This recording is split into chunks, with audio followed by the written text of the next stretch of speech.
सम्मानित साथियों, नमो बुद्धाय, जय भीम। हमेशा की भांति एक बार पुनः हम लेकर आ गए हैं डॉक्टर अंबेडकर संदेश का मतलब होता है बाबा साहब के भाषण या बाबा साहब के शानदार लेख का।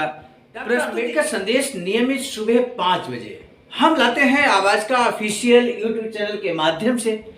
मुझे पूरा भरोसा है कि आपने यूट्यूब चैनल आवाज का ऑफिशियल को सब्सक्राइब जरूर कर लिया होगा। सम्मानित साथियों, नमो बुद्धाय, जय भीम। आज पुनः हम लेकर आ गए हैं डॉक्टर अंबेडकर संदेश। आज का डॉक्टर अंबेडकर संदेश बहुत खास होने वाला है, क्योंकि आज के डॉक्टर अंबेडकर संदेश में हम आपको बताएंगे कि द्वितीय गोलमेज सम्मेलन में बाबा साहब जा रहे हैं 15 अगस्त 1931 को। लेकिन ठीक उससे पहले यानी कि 14 अगस्त 1931 को बाबा साहब की विदाई का समारोह होता है। लंदन जाने से पूर्व, विलायत जाने से पूर्व, द्वितीय गोलमेज सम्मेलन जाने से पूर्व महिलाओं ने और पुरुषों ने बाबा साहब का जोरदार सम्मान किया, जोरदार विदाई सम्मान समारोह किया। तो आज के डॉक्टर अंबेडकर संदेश में हम लेकर आए हैं कि पुरुषों द्वारा जो बाबा साहब को यहाँ पर सम्मान दिया गया, विदाई दिया गया, और पुरुषों को ही उद्देश्य करते हुए बाबा साहब क्या कुछ बोलते हैं संबोधन में, अपने स्पीच में, आज के डॉक्टर अंबेडकर संदेश में हम बताने जा रहे हैं। कल के डॉक्टर अंबेडकर संदेश में हमने आपको बताया था कि बाबा साहब ने महिलाओं को क्या संदेश दिया, लेकिन आज के डॉक्टर अंबेडकर संदेश में हम बताने जा रहे हैं कि पुरुषों के बारे में बाबा साहब क्या कुछ कहते हैं और क्या जिम्मेदारियां उनके कंधों पर सौंपते हैं। आज के डॉक्टर अंबेडकर संदेश में ये हम बताने वाले हैं। आइए देखते हैं आज का डॉक्टर अंबेडकर संदेश, जो कि प्रसारित किया जा रहा है स्थान Buddha Bodhisattva Ambedkar international centre, BBIC Sarnath, Varanasi, राज्य उत्तर प्रदेश, देश भारत से। विषय बहुत आकर्षक है। आप देख सकते हैं बाबा साहब कहते हैं कि लड़ाई अगर कांटे की हो तो भी उसे पार लगाने की जिम्मेदारी अपने पन की भावना के साथ निभानी होगी। बाबा साहब डॉक्टर अंबेडकर संपूर्ण वाङ्मय खंड 38 पेज नंबर 260 से 261 तक लेकर हम उपस्थित हो चुके हैं। डॉक्टर अंबेडकर संदेश के तहत बाबा साहब का हूबहू भाषण दिनांक 14 अगस्त 1931 को बहनों की सभा के बाद 10 बजे तक पगारे बंधु चांदोर के जलसे का कार्यक्रम हुआ। डॉक्टर साहब ने जलसे वालों का अभिनंदन कर उन्हें धन्यवाद दिया और उन्हें एक चांदी का पदक अपने हाथों से अर्पण किया। पुरुष वर्ग से विदा लेते समय डॉक्टर अंबेडकर ने बेहद असरदार भाषण दिया। मन को हिला देने वाला उनका मर्मस्पर्शी भाषण सुनकर सबके मन आगामी युद्ध के लिए उत्सुक हो गए हों, ऐसा लग रहा था। अध्यक्ष डॉक्टर सोलंकी ने विलायत जा रहे डॉक्टर अंबेडकर के काम के बारे में सबको बताया।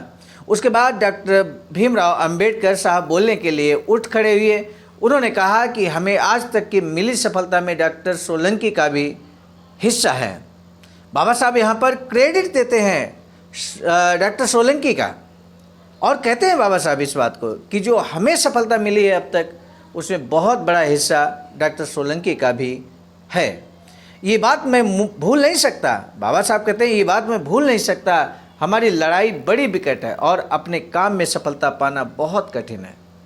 गोलमेज सम्मेलन में पूरे भारत से, द्वितीय गोलमेज सम्मेलन की बात हो रही है।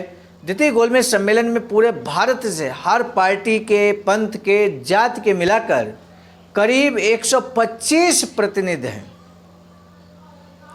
यानी कि पूरे भारत से 125 प्रतिनिधि सम्मिलित होने जा रहे हैं गोलमेज सम्मेलन में। और ध्यान रहे मेरे साथियों, इस बार महात्मा गांधी भी द्वितीय गोलमेज सम्मेलन में सम्मिलित होने जा रहे हैं। इनमें से केवल 2 ही प्रतिनिधि, यानी कि 125 में से 2 ही प्रतिनिधि अपने समाज से चुने जाएं, ये बड़े दुख की बात है। हम 2 एक तरफ और बाकी सब दूसरी तरफ। ऐसी स्थितियों में अगले गोलमेज सम्मेलन में कहाँ तक सफलता मिलेगी, मैं आज कुछ नहीं कह सकता। पूरी कोशिश, भरसक प्रयास करना मैं अपना कर्तव्य समझता हूँ। आपका मुझ पर जो अलौकिक प्रेम है, उसे देखकर मुझ में हर काम करने का उत्साह पैदा होता है। इसी उत्साह के बलबूते पर मैंने अपने काम की नींव रखी है। इसी के बल पर अपनी स्वतंत्रता की लड़ाई में अधिक से अधिक जीत हासिल करूंगा। लेकिन मेरे लौटने तक डॉक्टर सोलंकी के नेतृत्व में आपको अपना संगठन और पुख्ता बनाना होगा, उसकी व्यापकता की ओर ध्यान देना होगा। दूसरी बात यहाँ बाबा साहब कहते हैं, महत्वपूर्ण बात यह है कि मिस्टर गांधी जी के साथ मेरी जो मुलाकात हुई है उसमें मुझे पूरी तरह निराशा ही दिखाई दी। यानी कि द्वितीय गोलमेज सम्मेलन में जाने से पहले बाबा साहब की मुलाकात मिस्टर गांधी जी से हुई है और बाबा साहब कहते हैं कि ये मुलाकात पूरी तरह से निराशाजनक रही है। हमारे राजनीतिक अधिकारों के संदर्भ में मिस्टर गांधी आज की स्थितियों में कुछ भी नहीं कर सकते। हमारे लिए जितने अपनेपन के साथ उन्हें काम करना चाहिए उतना करना उनके लिए असंभव है। जनता पत्र में दी गई जानकारी से आपको मिस्टर गांधी जी के साथ हुई मुलाकात के बारे में विस्तृत जानकारी मिल जाएगी। ऐसी आपात स्थिति में आपको अपना बल और अधिक बढ़ाना चाहिए और अपनी लड़ाई आगे जारी रखना चाहिए। इस सिंहस्थ मेले में नासिक में जो सत्याग्रह होने वाला है वहाँ जाकर आर्थिक और मानव संसाधनों की मदद कीजिए। बाबा साहब कहते हैं कि मंदिर प्रवेश के सत्याग्रह के साथ नासिक जिले ने बड़ी जिम्मेदारी निभाई है और इसीलिए उनकी पुकार का जवाब देते हुए लड़ाई भले कितनी ही कठिन लगे उससे निपटने की जिम्मेदारी अपनत्व के भाव से स्वीकार कीजिए। बहुत बड़ा संदेश बाबा साहब यहाँ पर देते हैं कि लड़ाई कितनी भी कठिन क्यों ना हो, अगर हम समाज के लोग अपनत्व के भाव से मिलकर उस लड़ाई को लड़ेंगे तो जीतेंगे। अपनत्व के भाव से नासिक की तरह ही पुणे जिला भी पिछड़ा हुआ नहीं है, ऐसा अब मुझे लगने लगा है। 2 माह पूर्व पुणे जिला बहिष्कृत परिषद हुई थी, उसमें हुए कामकाज से लगता है कि जल्द ही उस जिले में जोश के साथ आंदोलन की शुरुआत होगी। इस परिषद को सफल बनाकर मेरे मित्र रेवजी बुबा डोलस ने मुझे दिखा दिया है कि पुणे जिला किसी भी तरह की जिम्मेदारी उठाने के लिए तैयार है। अपने सहयोगियों का साथ दें, इस आंदोलन को इसी तरह बरकरार रखें। समता सैनिक दल के अनुशासन पर मुझे गर्व महसूस होता है। मैं उनसे कहना चाहूँगा कि वे इस अनुशासन और कर्तव्य निष्ठा को कायम रखते हुए अपने कार्य करने के संकल्प को और अधिक करें। अनुशासन और संगठन कायम रखते हुए अपनी जिम्मेदारी आप मेरी गैर हाजिरी में भी बेहतर तरीके से निभाते रहेंगे, ऐसी मैं उम्मीद करता हूँ।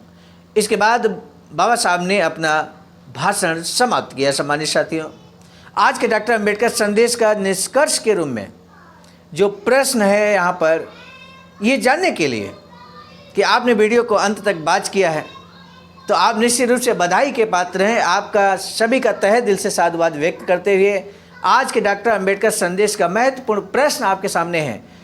इस द्वितीय गोलमेज सम्मेलन में भारत से कितने प्रतिनिधियों ने भाग लिया था ये आपको बताना है। अस्पृश्य की ओर से कितने प्रतिनिधि थे ये भी साथ में आप बता दीजिएगा। भारत की तरफ से सभी प्रतिनिधियों की कुल संख्या कितनी है और अस्पृश्यों की तरफ से प्रतिनिधि के तौर पर भाग लेने वाले कितने यहाँ पर प्रतिनिधि हैं ये आपको बताना है। तो आज का डॉक्टर अंबेडकर संदेश आपने अंत तक वॉच किया है, लेकिन हम आपको बता दें एक बाबा साहब की अधूरी इच्छा के बारे में। बाबा साहब चाहते थे कि एक वैचारिकी सेंटर बने जहाँ पर पूरे देश के बुद्धिजीवी एकत्र हों और बैठकर विचार विमर्श करें, कारगर रणनीति बनाएं और राजनीतिक, आर्थिक, सामाजिक जो भी परिस्थितियां हमारे समक्ष हैं उनका हम समाधान ढूंढने का कार्य करें। ऐसे वैचारिकी सेंटर पर बाबा साहब बहुत बल देते हैं और चिंता की कोई बात नहीं है। अखिल भारतीय अनुसूचित जाति जनजाति कर्मचारी कल्याण एसोसिएशन, जिसे हम आवाज का कहते हैं, शॉर्ट में हम आवाज का कहते हैं,